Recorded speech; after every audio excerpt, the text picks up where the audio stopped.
few years ago on my old channel, I made a hoop taping tutorial where I gave some tips and tricks for how to use decorative tape that has a paper backing like this. But since I made that video, I've gotten better at not only taping, but also making videos. So I've decided to update it and do my top 5 tips for working with hoop tape with a paper backing. Here we go! Tip 1. Cut off long strips of tape. Don't try to work directly from the roll, it's just gonna be a huge hassle. And don't worry about cutting off too much, you can always save the extra pieces. I'm gonna talk about that at the end of the video. If you're still getting used to working with these tapes, go ahead and cut shorter strips, maybe a yard or 2. They'll be easier to manage while you're learning. Tip 2. Tilt your scissors and cut your tape off of the roll at an angle. Since you'll be angling your tape when you put it on the hoop, cutting at an angle creates cleaner lines when you're overlapping tapes. Also, try to leave the seams created from overlapping tapes on the inner wall of the hoop. It creates a nicer, more finished look on the outside. Tip 3. Before you start actually taping, wrap the tape around your hoop with the backing still on. The tape comes off of the roll in a natural curl, so if you wrap it around the hoop before you get started, it's going to make it a lot easier to manage and less headachy. Tip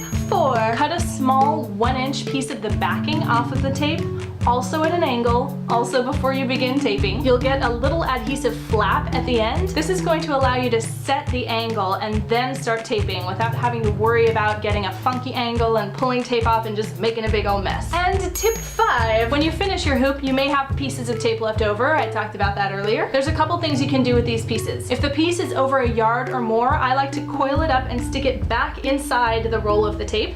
That way the next time you need that color, you've already got a pre-cut piece and you can just pull it out and go. And if the piece is short, I'll wait until I have several and then I'll roll them up in a nice little mini roll. And then when I have a bunch, I can use them as scraps to make a really cool scrap hoop. So those are some of the best tips I've learned after working with paper-backed decorative tapes for years and years and years. I hope you find them useful in your own hoop making. If you have any questions at all, feel free to leave them in the comment. I will look at them and I will answer them. Thank you very much for watching and I will see you next time. Goodbye!